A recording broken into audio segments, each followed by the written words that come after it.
میرا نبی دو جہان کا سردار، کعبہ قوسین کا مالک، کہتا ہے کاش میری ماں زندہ ہوتی اور میں عشاء کی نماز مسجد میں باجماعت مصلی پہ کھڑا ہوتا اور میں سورۃ فاتحہ بھی شروع کر چکا ہوتا۔ ادھر آپ کا گھر تھا، ادھر سے میری ماں کی آواز آتی محمد، تو میں نماز توڑ دیتا، میں کہتا لبیک اماں، آ رہا ہوں۔ فرض نماز، نفل نہیں، فرض نماز میں توڑ دیتا۔ آپ نے حضرت عمر سے فرمایا تیرے دور میں ایک شخص آئے گا، اس کا نام ہوگا اویس، اس کا قبیلہ ہوگا عامر، اس کی شاخ ہوگی کرن۔ جب وہ آئے تو تو اور علی اس سے دعا کروانا۔ کہنے کے یا رسول اللہ، وہ کیا کرتا ہے وہ جو ہم دعا کروائیں؟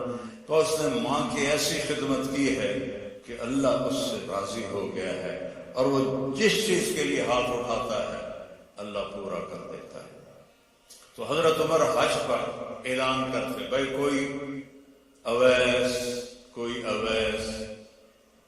کئی سال گزر گئے، تو آخر ایک سال آپ نے سارے حاجیوں کو اکٹھا کیا اور کہا بھائی یمنی کھڑے رہو باقی بیٹھ جاؤ۔ تو یہ سارے بیٹھ گئے، یمنی کھڑے رہے۔ پھر آپ نے فرمایا عامر قبیلے والے کھڑے رہو باقی بیٹھ جاؤ۔ سارے بیٹھ گئے، تھوڑے سے کھڑے رہ گئے۔ پھر آپ نے فرمایا کرن کی شاخ والے کھڑے رہو باقی بیٹھ جاؤ۔ تو ایک آدمی کھڑا ہو۔ آپ نے فرمایا تم کرنی ہو؟ اچھا، اویس کو جانتے ہو؟ تمہارا کیا لگتا ہے؟ کہ میرا بھتیجا ہے، سگا بھتیجا ہے، پر وہ تو ہلا ہوا ہے، کریک ہے، آپ اس کا کیوں پوچھ رہے ہیں؟ تو حضرت عمر کی آنکھوں میں آنسو آ گئے۔ کہ کریک وہ نہیں، کریک تو ہے، یہ بتا ہے کہاں؟ کہا میں نے اس کو اونٹ چرانے کے لیے بھیجا ہے عرفات کی طرف۔ تو آپ نے حضرت علی کو ساتھ لیا اور بھاگم بھاگ اونٹ پر عرفات پہنچے۔ تو دیکھا ایک درمیانے، آپ نے یہ بھی فرمایا اس کا قد ہوگا درمیانہ، اس کا رنگ ہوگا سیاہ، اس کو ہوئی ہوگی وہ برس کی بیماری جو کالا چٹا آدمی ہو جاتا ہے، وہ ٹھیک ہو گئی ہے، لیکن کمر پہ ابھی بھی ایک سفید داغ ہے اس کا۔ اتنی نشانیاں بتائیں۔ تو جب یہ دونوں حضرات پہنچے تو دیکھا تو وہ اویس ایک درخت کے نیچے نماز پڑھ رہے تھے اور اونٹ چل رہے تھے، یہ دونوں بیٹھ گئے پاس۔ اب یہ جب انہوں نے اویس کرنے نے دیکھ لیے بھی دو آدمی ہیں، تو انہوں نے نماز اپنی شارٹ کر دی اور سلام پھیرا۔ تو حضرت عمر نے پوچھا کون ہو؟ کہنے لگے مزدور ہوں، مزدوری کرتا ہوں۔ کہ تمہارا نام کیا ہے؟ کہا اللہ کا بندہ ہوں۔ آپ نے فرمایا بھائی جو نام تیری ماں نے رکھا ہے وہ کیا ہے؟ اب وہ تو پہلی دفعہ حج پہ آئے تھے، نہ عمر کو جانتے نہ علی کو۔ وہ کہنے کہ بھائی تم کون ہو میری تفتیش کرنے والے؟ تو حضرت علی بولے یہ امیر المومنین عمر ہیں، میں علی ہوں۔ پھر وہ کانپنے لگے، حضور مجھ سے گستاخی ہو گئی، میں نے پہلے آپ کو کبھی دیکھا نہیں، مجھے معاف کر۔ حضرت عمر نے فرمایا ہاتھ اٹھا۔ کہنے کہ میں آپ کے لیے، آپ میرے لیے ہاتھ اٹھائیں؟ کہ نہیں، ہمیں ہمارے نبی نے فرمایا تھا کہ اویس آئے گا، وہ جب ہاتھ اٹھاتا ہے تو کبھی خالی نہیں آتے، کہ اس نے ماں کی خدمت کر کے وہ مقام پایا ہے، نہ جہاد سے، نہ روزوں سے، نہ حج سے، نہ زکوٰۃ سے، نہ نفلوں سے، نہ ذکر سے، نہ تلاوت سے، نہ سخاوت سے، ماں کی خدمت سے۔ اور ایک اور حدیث سناتا ہوں، جب جنتی جنت میں جائیں گے نا اور جنت کے دروازے کے قریب ہوں گے تو اللہ تعالیٰ فرمائے گا سارے چلے جاؤ، اویس کو روک دو۔ تو وہ گھبرا جائیں گے، تو کہیں گے یا اللہ مجھے کیوں روکا ہے؟ ماؤں کی قدر کر لو اگر زندہ ہیں، مر گئی ہیں تو ان کی قبر پہ جایا کرو۔ باپ زندہ ہیں تو قدر کر لو، مر گئے تو ان کی قبر پہ جایا کرو۔ تو اللہ فرمائیں گے اویس پیچھے دیکھو، جو پیچھے دیکھیں گے تو جہنم کے لوگ ایمان والے جو جہنم میں، تو اللہ تعالیٰ فرمائیں گے اپنی انگلی کو پھیرتا جا، جدھر جدھر تیری انگلی پھرے گی تیرے تو فیل سب کو جنت میں ڈال دوں گا، جو تو نے ماں کی خدمت کی۔ نوجوان لڑکے لڑکیوں سے کہتا ہوں اپنی ماؤں کی قدر کرو، اپنے والدین کی قدر کرو۔ خامد اور بیوی سے کہتا ہوں ایک دوسرے کو عزت دو، چپ رہنا سیکھو۔ اگر میں گرم ہوتا ہوں تو بیوی چپ ہو جائے، بیوی گرم ہوتی ہے تو میں چپ ہو جاؤں، تھوڑی دیر میں محبت قائم ہو جائے گی۔ اور خامد اور بیوی کبھی لڑ بھی پڑے اور پھر خود ہی صلح کر لیں تو اللہ ان کے پچھلے سارے گناہ معاف کر دیتا ہے۔ یہ اتنا بڑا رشتہ ہے۔ تو یہ ایک خوبصورت زندگی ہے، اس میں عبادات اتنی ہیں اور معاشرت اتنی ہے۔ بولنا کیسے، صبر کیسے کرنا ہے، معاف کیسے کرنا ہے، درگزر کیسے کرنا ہے، اپنے آپ کو کیسے چکانا ہے۔ تو میرے بھائی بہنوں، اللہ کی قسم زندگی کا حسن نہ بڑے گھر میں ہے، نہ بڑی گاڑی میں ہے، نہ زیورات میں ہے، نہ بڑے عہدوں میں ہے۔ زندگی کا حسن نبی کی زندگی کو اپنانے میں ہے، کیونکہ زندگی اندر ہے، باہر نہیں ہے، اندر ہے۔ اندر میں نہ گاڑی، نہ روز رائس جاتی ہے، نہ سزوکی جاتی ہے۔ اندر میں نہ ہیرا جاتا ہے، نہ موتی جاتا ہے۔ اندر میں تو محبت جاتی ہے، سلوک جاتا ہے، وہ زندگی کو پانی دیتا ہے۔ تو اس کے ارادے کرو، جو آپس میں لڑے ہوئے ہیں سب صلح کر کے اٹھو، معاف کر کے اٹھو۔ بھائی بہن لڑے ہوئے، مجھے بھی پاکستان سے فون آیا، بچی کا، وہ حسب حال میں کام کرتی تھی، ناجیہ بیگ، اس کو مجھے فون آیا کہ جی میرا بھائی مجھ سے ناراض ہوا ہے اور اس نے میرا نمبر بھی بلاک کر دیا ہے اور مجھے اپنی ماں سے بھی نہیں ملنے دیتا، میری ماں بیمار ہے، آپ سے دعا کروانا چاہتی ہوں۔ کہ ماں سے بھی کوئی روکتا ہے، سگا بھائی ہو کر روک رہا بس۔ تو یہ بد اخلاقی یہاں تک چلی جاتی ہے کہ دل پتھر بن جاتے ہیں۔ تو یہ بہت بڑا میں آپ کو پیغام دے کے جا رہا ہوں۔ 5 نمازیں، اور عورتوں کو تو 10 دن ویسے ہی معاف ہے نمازیں، نماز، روزہ، زکوٰۃ، حج، پیسے والے، باقی یہ کیا کرنا ہے؟ اپنے نبی کی زندگی پڑھو، اللہ کے واسطے پڑھو پڑھو پڑھو، قرآن پڑھو، قرآن پڑھو، اور معاف کرنا سیکھ لو، ہونٹ سینا سیکھ لو۔ آپ سے زیادہ خوشحال کسی کی زندگی نہیں ہوگی۔ تو سارے بہن بھائی ارادہ کرتے ہو نا انشاءاللہ۔ اور ان نوجوانوں سے، مردوں سے کہتا ہوں کہ ایک ویکنڈ آپ تبلیغ میں لگا لیا کریں، اس سے آپ کو بہت فائدہ ہوگا۔ آگے رمضان قریب آ رہا ہے، بخشش کا مہینہ ہے۔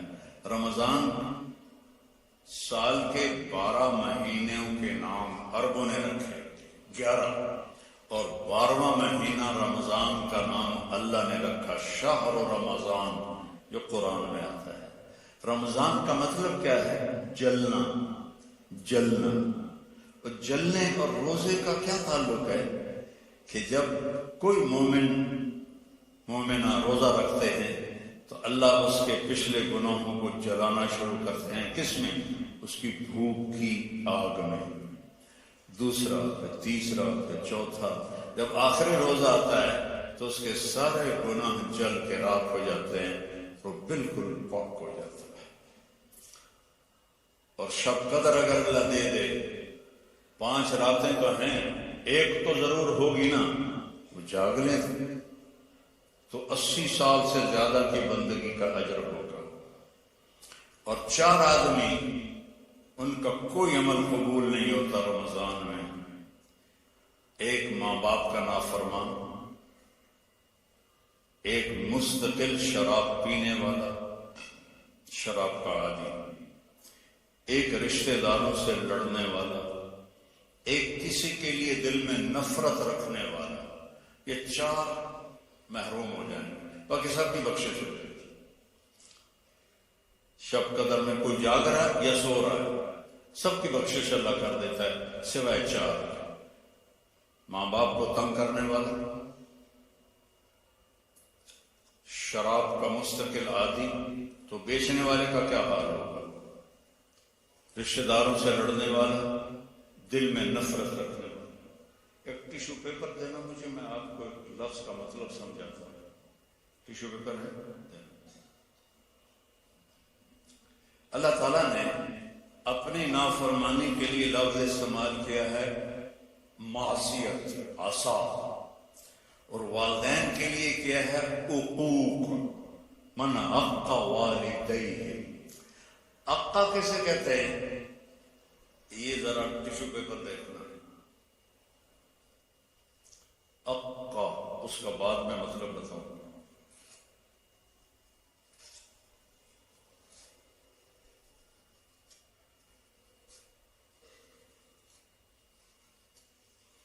اب یہ جڑ سکتا ہے؟ کیسے پرزے پرزے ہو گیا ہے؟ جو والدین کو اتنا تنگ کرے کہ ان کا دل ایسے پرزے پرزے ہو جائے۔ اقا کا لفظ اپنے لیے اللہ نے کہا ہے نافرمانی، اور والدین کے لیے کہا ہے دل کو چیر کے رکھ دینا، دل کو چیر کے رکھ دینا۔ اللہ کے واسطے اپنی ماؤں کی زندگی کو غنیمت جانو، اپنے باپ کی زندگی کو غنیمت جانو، ان کی کڑوی بھی سہ لو، ان کی میٹھی بھی سہ لو، تو آپ کے لیے جنت کا راستہ اللہ آسان کر دے گا۔ ایک آخری حدیث سناتا ہوں، پہلے سنائی تھی، جو باوضو رہے گا اللہ اس کا رزق بڑھائے گا، اب آخر میں حدیث یاد آ گئی۔ آپ نے فرمایا جو یہ چاہے اس کی زندگی لمبی ہو، کون نہیں چاہتا؟ 80 سال والا بھی کہہ رہا تھا دعا کرو اللہ حیاتی دے، پترا کرے اندن بابا بس بھی کر گا، یا وہ پھر بھی کہتا ہے دعا کرو اللہ زندگی دے، صحت والی دے، ٹھیک ہے؟ کون نہیں چاہتا؟ جو یہ چاہے اس کی زندگی لمبی ہو اور اس کا رزق بڑھ جائے اور مرنے کے بعد اس کا نام بھی زندہ رہے، ماں باپ کی خدمت کرے اور رشتہ داروں سے اچھا سلوک کرے۔ یہ وہ ٹپس ہیں جو میں آپ کو اپنے نبی کی زندگی سے نکال کے دے کے جا رہا ہوں۔ احباب جمع ہے میر، حال دل کہہ لے، پھر التفات دل دوستاں رہے نہ رہے۔ میرے ذمہ تو تھا کہ دیانتداری کے ساتھ آپ کو میں اللہ اس کے رسول کی زندگی کے وہ اصول بتا دوں جس سے آپ خوشحال زندگی گزار سکتے ہیں۔ آگے آپ کی مرضی ہے تو سارے بھائی بہن اس کی نیت کرو، آپس میں کوئی لڑے ہوئے ہو صلح کر لو، معاف کر لو۔ بھائی بہن لڑے ہوئے ہیں، میاں بیوی لڑے ہوئے ہیں، میاں بیوی لڑ کے صلح کرے تو اللہ ان کے پچھلے گناہ معاف کر دیتا ہے۔ کیا کروں، مجھے باتیں یاد آتی ہیں، اگر گھڑی کو دیکھتا ہوں۔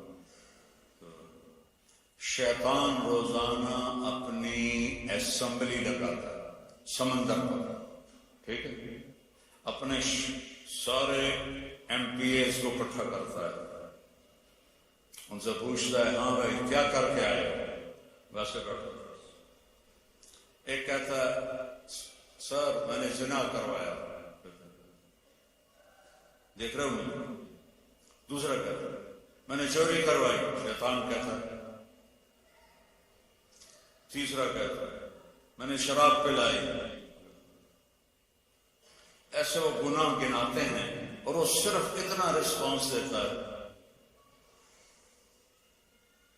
پیچھے ایک خبیث لنگڑا شیطان کھڑا ہوتا ہے، کولا، کہتا ہے حضور میں نے میاں بیوی کو لڑایا، تو وہ یہاں سے یوں جھمک لگاتا ہے، وہ شاباش میرے بیٹے، کام تو کر کے آیا، آ گیا، اس کو جفا ڈالتا ہے۔ اپنے تخت پہ ساتھ بٹھاتا کہتا پاگلو، اس شرابی کی شراب اس کی ذات تھا، زانی کا زنا اس کی ذات تھا، چور کی چوری اس کی ذات تھا، میاں بیوی کی لڑائی دو خاندانوں کو آگ لگا دیتی ہے، کام ہے یہ کرنے کا۔ شیطان اس پہ خوش ہوتا ہے، اللہ اس پہ ناراض ہوتا ہے۔ اللہ کو سب سے زیادہ خوش ہوتی ہے جب خامد اور بیوی صلح کر رہا ہے، اتنا خوش ہوتا ہے کہ ان کے پچھلے گناہ معاف کر دیتا ہے۔ تو میری گزارش ہے، باقی ہم انسان ہیں، پرزہ نہیں ہے کہ فٹ ہو جائیں گے، اونچ نیچ تو ہو جائے گی، جب ہو جائے تو معافی مانگ لیں، ہو جائے تو معافی مانگنے میں شرم نہ کریں۔ میں کیسے معافی مانگوں؟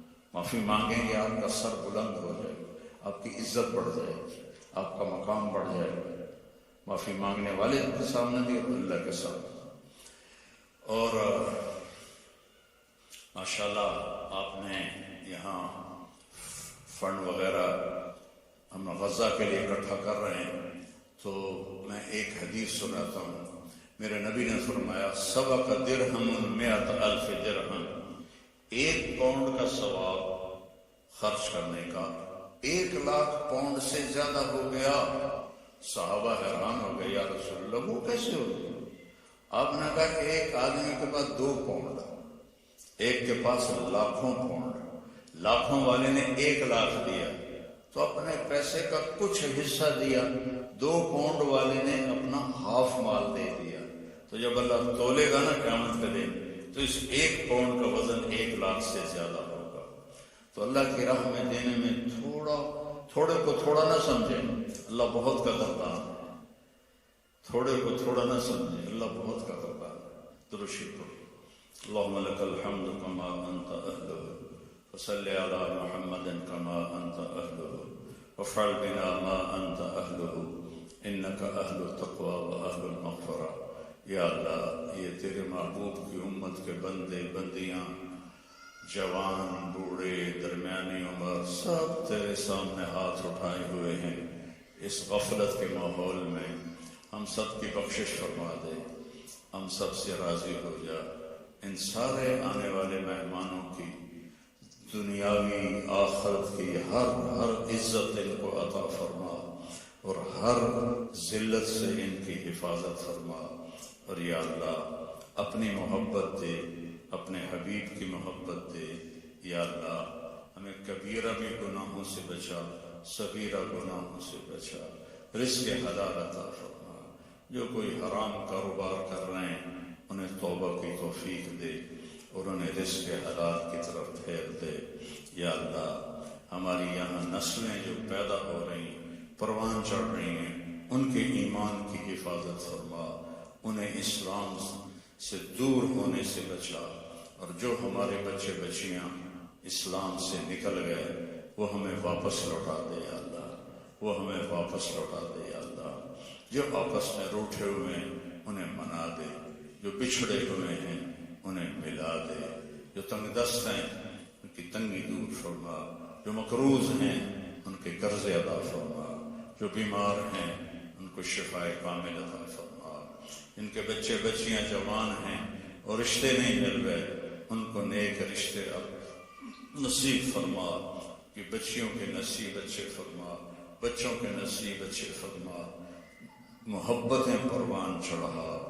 یا اللہ فرقہ واریت سے بچا، ہمیں امت بن کے چلنے کی توفیق دے، فرقہ واریت سے ہمیں دور کر دے، اور جو اس کو بھڑکائے اس کو بھی توبہ کی توفیق عطا فرما۔ ہمیں امت بنا، ہمیں مسلم بنا، ہمیں مومن بنا، ہمیں امت حبیب بنا۔ اس کے علاوہ ہمارا کوئی بھی تعارف نہ ہو، اس کے علاوہ ہمارا کوئی لیبل نہ ہو۔ تو نے خود قرآن میں کہا هو سماکم المسلمین، تو نے ہمارا نام مسلم رکھا، ہمیں اسلام پہ پکا فرما۔ جو یہاں تیرے بارگاہ میں پہنچ گئے مرد عورت، ان کی قبروں کو ٹھنڈا فرما، ان کے درجات کو بلند فرما۔ جب ہمارے جانے کا وقت آئے ایمان پہ خاتمہ نصیب فرما، ایمان پہ خاتمہ نصیب فرما۔ اس سارے مجمع میں مستورات مرد اپنے دلوں میں بہت کچھ تجھ سے مانگنے کے لیے آہیں بھرتے ہیں، تو سب کی سنتا ہے، ان کی آہوں کو قبول فرما اور ان کی مرادوں کو پورا فرما، ان کی مرادوں کو پورا فرما۔ اور یا اللہ ہماری سلام فاؤنڈیشن اور MTA فاؤنڈیشن، اس کی خدمت کو قبول فرما، اس میں برکت عطا فرما، اس میں کام کرنے والوں کو بابرکت بنا۔